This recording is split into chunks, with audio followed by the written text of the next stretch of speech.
Good morning, adventurers. Day 3, Yellowstone. Here we go.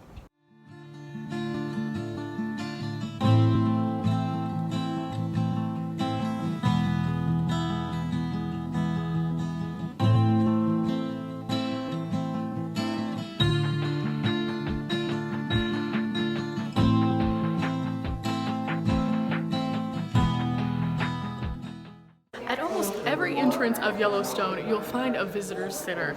Different visitor centers have different information. So it's kind of like those little carts. You have to collect them all to find the whole story. So I'm stopping off here today at the North Entrance Visitor Center. And as you can see, here we are. And this is the way that we're gonna go today. So let's go and see what all we might encounter. This is pretty neat, adventurers. Yesterday we were over at the Mammoth Hot Spring area, and there's these little signs that say take pictures kind of as you go. So in 2009 this is what it looked like. In 2011, look how much it had gained in mineral deposits just in 2 years. I like how in every visitor center,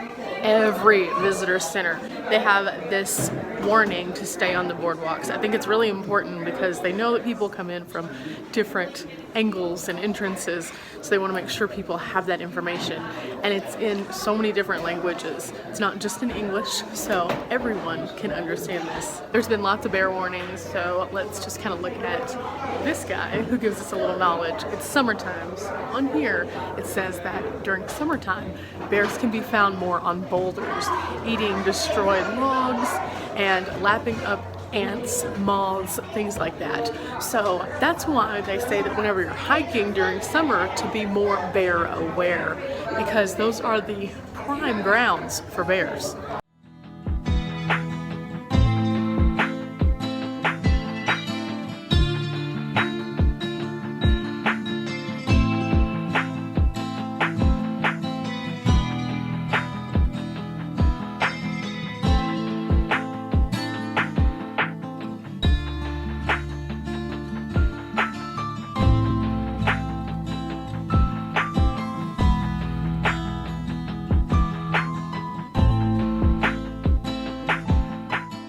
Those exhibits were really interesting because you can get hands-on with the antlers, and I think that that's really important for kind of getting the scope of how large some of these horns really are and why they're so dangerous should you approach them.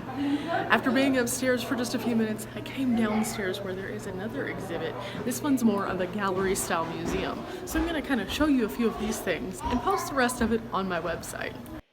Walking downstairs, you can go through a brief history of the park, from the Native Americans to the trappers, and then into the early explorers. Now, it was because of these explorers that we developed a national park system, and it's pretty epic to see some of these displays in a little bit more detail, showing us just how exactly that happened. Again, I do encourage you to go over to my blog and check out a little bit more of this information. Before people knew better, they were feeding bears by hand. And this obviously did not go well. It taught the bears that people equal food, and therefore they started coming toward camps. It wasn't until the 1970s that they actually removed the dump from camp, and they also added bear boxes and trash cans that sealed. Visitor center time. We wanted to sign the book and check out where some of the people here are from. Denmark, oh my goodness, that's awesome. Germany, a lot of people from around the United States, obviously. The UK, Switzerland, that's awesome. Okay, everybody, so this is where we are on the map, and this is where we're going to be going, up here. We're going to be going down into Oregon. We're going to kind of wind our way through to this area, and then I think we're going to shoot over here somehow. I'm not sure yet. So we have Wyoming, a little bit of Montana, Idaho, Washington, Oregon, for sure California to go. So it's going to be a fun trip, guys.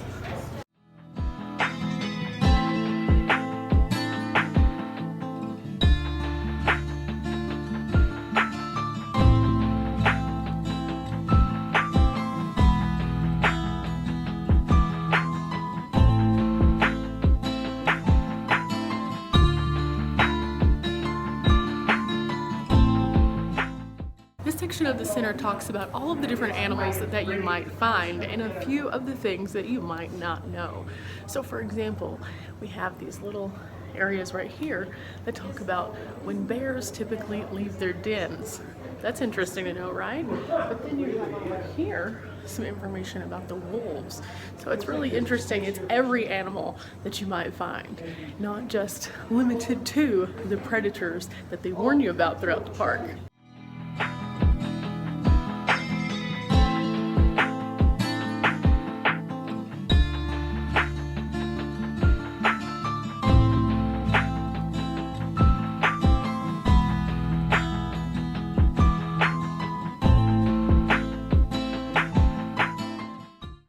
Just so you know, if you ever happen to see little baby Bambi over here, stay very far away because Big Mama will defend her. And usually that means that you're going to get really, really, really beat up. Now it's interesting also to see how some of these animals thrive in this environment, but they also are found in other environments. For example, we in Texas have coyotes. We do not have wolves. No. So it's interesting to see that even though the wolf is such a great predator, there are also coyotes here that thrive just the same.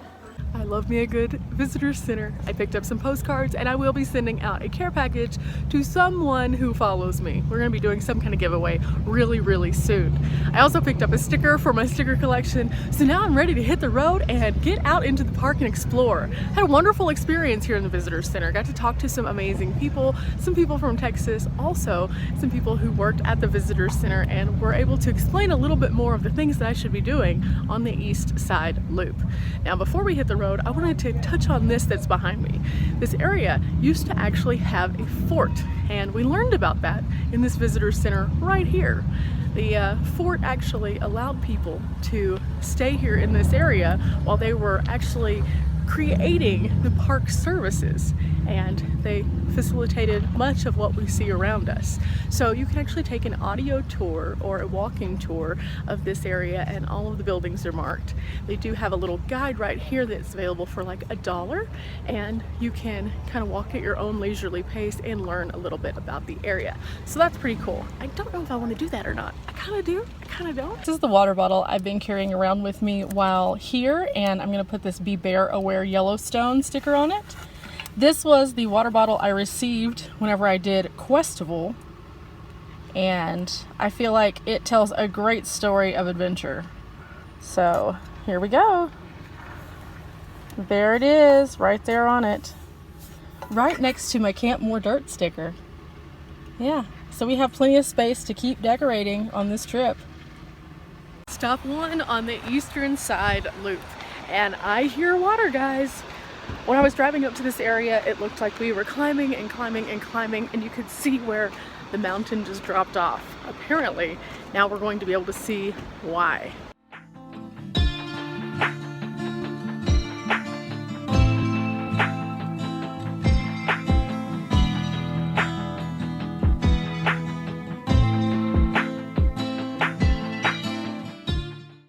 I might have to get the bigger camera for this one. I wasn't expecting this. Yeah, definitely the bigger camera.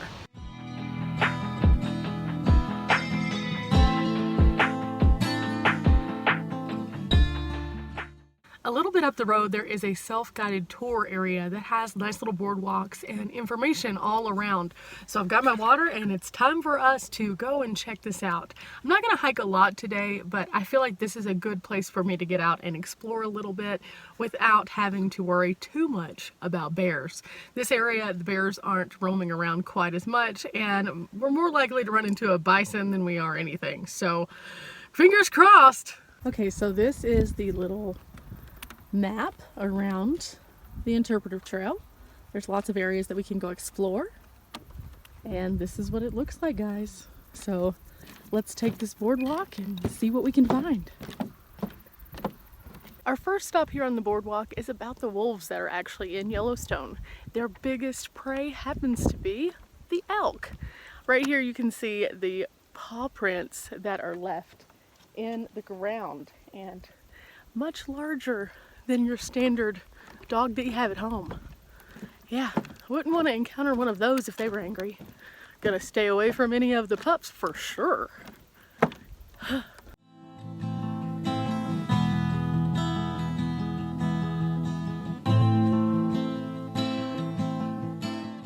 Our second stop tells us a little bit more about how the forest thrives as a result of fire.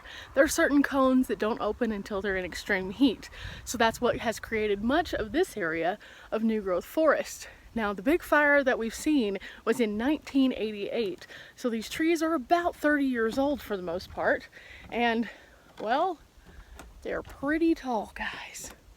That is probably 35 feet up there. Hard to fathom, right? You have trees at home and it takes them forever to grow, but here these spring up and thrive so rapidly.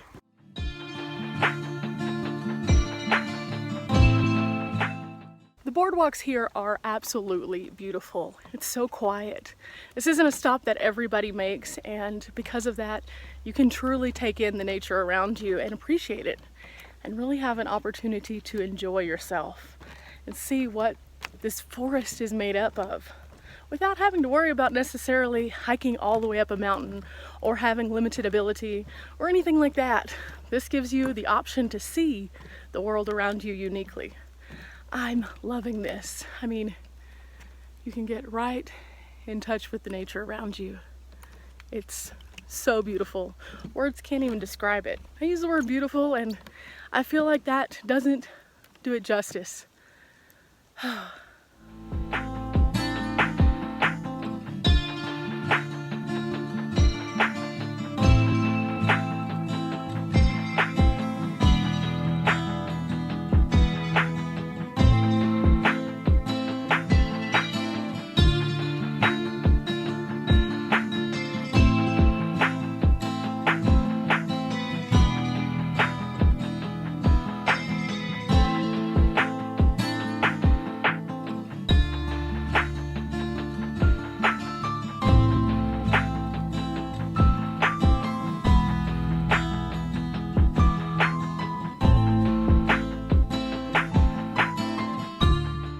It's very interesting to know how the seasons impact everything around us in such a unique way. So during spring, that's typically when you will find all of the babies out.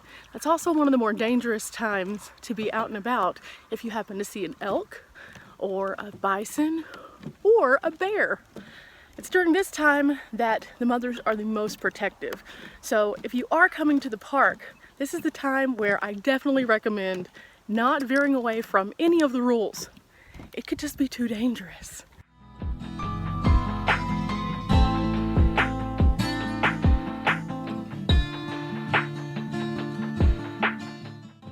It's so hard to imagine knowing that right now this is what the world around us looks like. But at one point in time there were glaciers here, and these boulders that you find staggered throughout the park in just random places were actually left here by glacier movement and melting. It's interesting to think about that over time the world has changed that much, and that things like this that seem completely and totally random actually moved here as a result of something changing so drastically. Things like this that inform us a little bit more about those are so important, because this is the only way that we can see how the world around us changes. A lot of times we live in the moment so much that we forget that there's this whole other world around us that's happened, that's left us a past. So I think that this is a great way to reach out and explain those things. Yeah.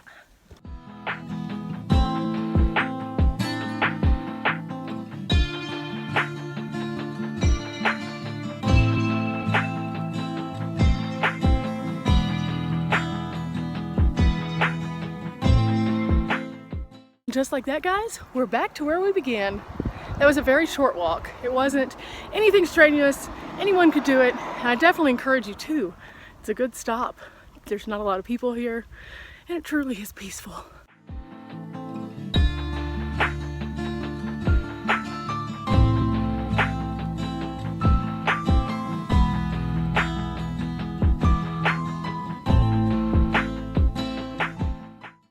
stop off at Calcite Spring because, well, as I was coming down the road, I could smell it. I know that sounds weird, but it definitely has a very strong smell of sulfur. And as you come up to the overlook, you can see this majestic mountain behind us. It's really kind of hard, unless you know what you're looking for, to spot where the steam is coming out. But once you spot it, it's really cool. I'm going to show you guys what this looks like and tell you a little bit more about the calcite that is collecting over here. It's really fascinating. The area is so volatile that visitors are strictly prohibited from going anywhere near it.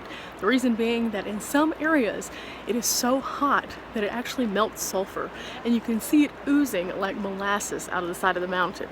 Now, sulfur is way more durable than people, clearly, so I understand this restriction.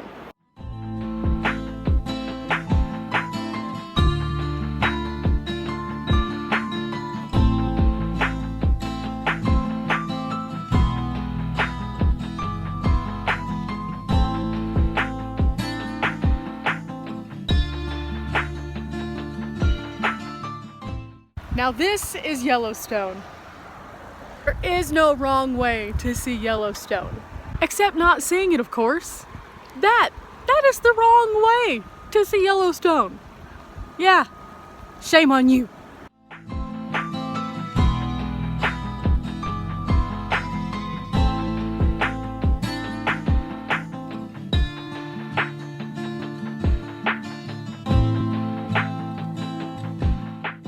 Okay, so this is our map, and right now we are at the Washburn Hot Springs Overlook. So we're very close to Canyon Village. I think at Canyon Village we're going to cut over and we're going to go back to Norris so that we can go to the 2 museums that were not open yesterday.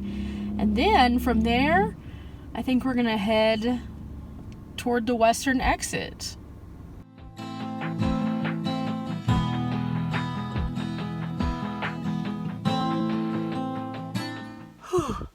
The wind is no joke, guys. It is crazy windy out there right now, and wow, I thought I was just going to blow off of the overlook. Right now, Washburn Overlook marks part of the opening of the caldera. The caldera is the area that is basically like a volcano right below the surface. This is the area that you're going to find more of the geothermal features, and so as we go southbound, that's whenever we're going to start seeing more things that have to do with that. Now, whenever we were in the area that was in the northeastern area, there's not a lot of geothermal activity up there. That's more rolling plains and places that you're going to see wildlife migrating and things like that. So if you're wanting something a little bit more casual and leisurely, go to the northeast corner. Otherwise, if you're wanting something that is every turnout is a geothermal something, definitely go toward, I would say, the southern and then also to some extent the northwestern side of the park. There's just a lot going on. Now, seasonally, portions of this road that I'm currently on are closed. So do check your map, do check your visitor center, and do check online if you're coming and planning a trip. Super important.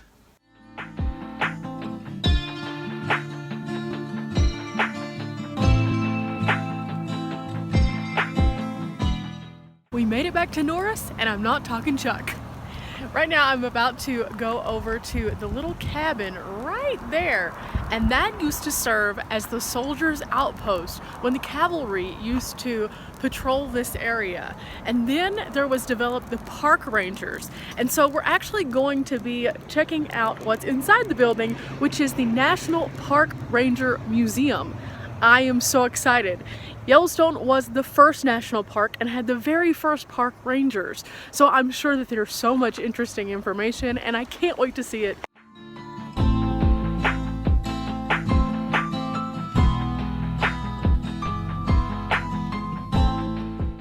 Yesterday, by the time that I had arrived here, because it took so long getting around the bottom loop, I totally missed this 4 o'clock deadline. So if you're wanting to check out the museums, always check the times online before entering the park, since there's no cell service.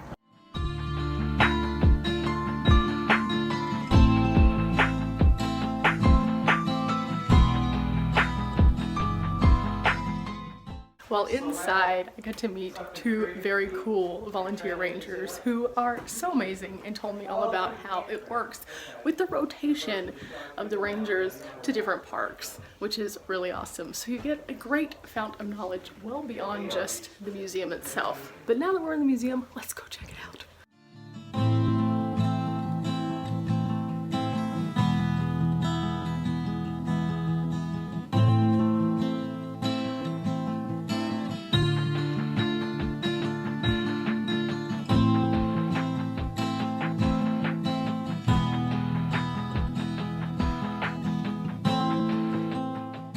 Since no two parks are the same, the equipment sometimes varies from park to park on what you might need. For example, if you're in a park whenever it's cold, you might be driving a snowmobile. Otherwise, you might need something like this for safety and security. It's kind of interesting to see the variations that they have present here, and then also the vast amount of knowledge that one might gather from any specific park. There are also different types of rangers. For example, you could be an interpretive ranger who does these kind of things. Like, you could be going out into the field and being more hands-on and discovering or working with the animals. It's really fascinating to find out how many variations, and then also that opens up the possibilities to so many people who might not be aware that they too could be a park ranger. When a lot of people think of the term park ranger, they think that it's only in the great outdoors, but you're wrong. They actually have park rangers at all major monuments and also parks. So you could be exploring, observing, or, wait for it, you could even be in a metropolitan area. Yeah. I noticed that whenever I visited several different places across the country, everyone was considered to be a ranger, and I just thought that that was so cool. There's this one thing that links everyone, even with all of these vastly different sites. So I love that I'm being able to see a little bit more information about that here in the museum. In here we can actually select what kind of video that we would like to watch by touching this screen. So let's see what we can choose from. Let's see. Let's go to the military years. All of the videos except for one, they're only 2 minutes. So if you were here by yourself or with just your family and there's no one else, you could literally work your way through all of the different videos just to gain a more complete knowledge. And I think that that's really nice. I like that they have not only the benches, but also the chairs here. The chairs are so comfortable, and if you've been walking around all day, they give you just the right amount of support. So definitely check those out.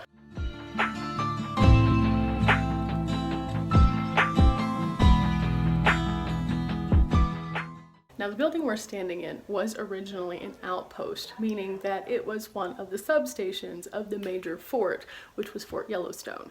They created these so that they could protect the area from a variety of different things, including vandalism and poachers. A lot of people were coming to this area and they were breaking off pieces of the different formations around the park, and they were also poaching so many of the bison, to the point that they nearly extinct the bison from this area, which is insane. The original fort was actually housing all of the military force at that time because there wasn't a forest service, there wasn't a park service, there wasn't anything that was like that. It wasn't until Yellowstone had been established that they actually established the park rangers. And now we have park rangers stationed across the United States. And the quarters have gotten a little bit better.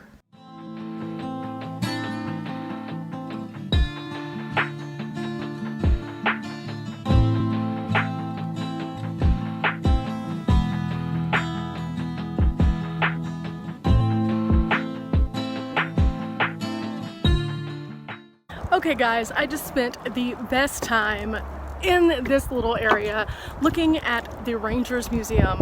Super cool, just saying.